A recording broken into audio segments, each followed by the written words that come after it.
big of a concern is Boston's three-point shooting? Gotta ask. Yeah. Well, I think the kinds of shots they can make, you know, puzzling for any coach watching film, because you got a 6'10" guy that can make them off the dribble.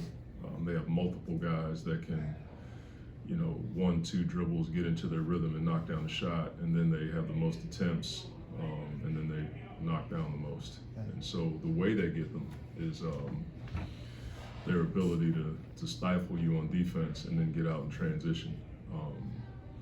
The other part is, you know, when you put a 7'2" guy at the nail and you try to go help, there's no balance to your rotations. You know, if you go help at the nail, the first pass is okay to rotate to, but the second one's tough because the guy's coming from the other side. And so you give up corner threes. And so you end up letting Porzingis, you know, get after you with twos, which allows them to set their defense. So you're trying to pick your poison. So it all boils down to having 5 or 6 guys, maybe off on that shoot 35 or more from that range. It's a tough thing to deal with. You know, a lot of the team's issues has been the carryover from the first unit to the second unit. What are you looking for from that second group to kind of invigorate some energy? Yeah, I mean, it's well documented, but it's also my job to figure out a combination that can allow for less stress on that group. And what we'd love to have is, you know, a group that can just maintain. You know, we're not looking for that group to necessarily increase where we are, but just maintaining it. And it boils down to, you know, getting the maybe 2-3 stops in a row and making sure we get a shot as opposed to getting 2 stops in a row and then having a couple turnovers. That's where it becomes a dilemma. But that's on me to get the rotation straight where there's not as much stress on that group. So maybe I got to get one of our starters out earlier to bring them back. That way that group has an anchor to hold on to. That's a tough dilemma for us. Speaking of that, Mike, between injuries and obviously you guys are searching for stuff, you've had to play a lot of lineups and try a lot of different stuff. What is the balance for you in trying to find some consistency in terms of guys getting used to roles and stuff, but also trying to figure out, you know, different combinations to kind of unlock what you guys The need? balance. Like Yeah. trying to figure out, you know, striking the right balance on that. I'm sure it's hard. I mean, it's hard, but it's my job. You know what I'm saying? For me, it's there are times where the first unit is going pretty well, and I feel like a ding dong taking one of those guys out when it's going well. But I have to also think like I need 1 or 2 of those guys with the second unit. So sometimes it's an in-game rhythm choice. We had it last game. The first group was going really well. I know I wanted to get Bogey out, but he had just hit a couple shots. You just feel like a heel taking him out when he's doing that, but then you look up and there's 4 minutes left in the quarter and I haven't gotten him out. So that part is tough. But I think I have to do a better job of just holding to that theory that I got to get 1 or 2 of those guys out to bring them back so that we have a bit more balance and our second unit's not out there by themselves. Boston's probably going to go double big tonight with Horford Say and that Chris. again.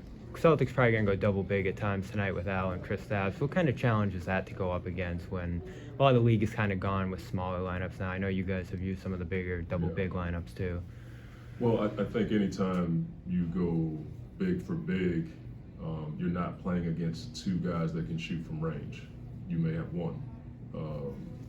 Al and Porzingis can shoot it from range, so that's a different dilemma, especially when both guys can set good screens and pop and shoot it quickly. So most teams don't have that capability, so your pick and roll coverages change. That's a different deal.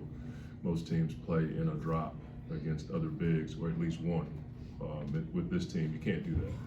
Both of those guys can set the screen or slip out to 3. They're pretty good putting the ball down in a DHO and then popping for a 3. And so you got 2 bigs that are playing in multiple actions. Most teams don't have that capability. This is the one team that does. You coached a lot of young teams before. How challenging is it to not have the young guys expect to lose, get used to it, and kind of not make it a big deal, Yeah. as opposed to being disappointed and understanding and working on the process of improving? I think the improving part is something that we don't have a problem with in our locker room. I think the leadership part is something that I'm proud of because of what Cade has done. The things that you guys don't see that he's been able to do every game. And that to me is something that I'm proud of.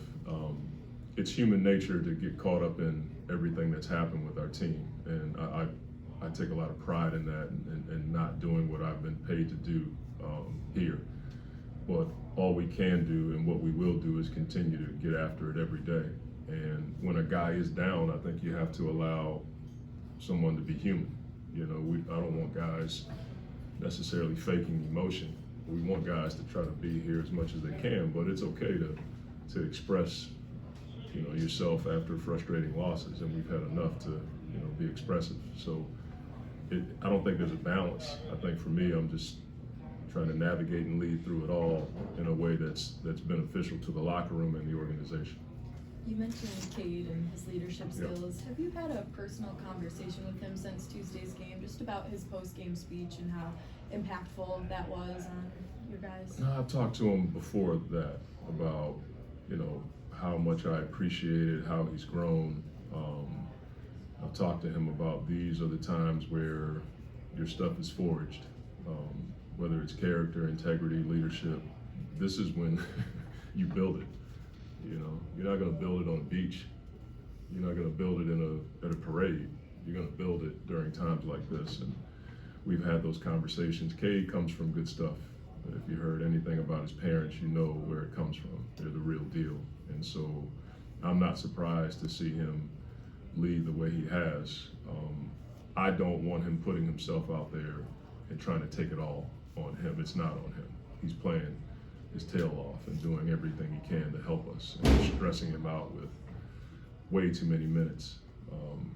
But he's doing everything he can, as is the group.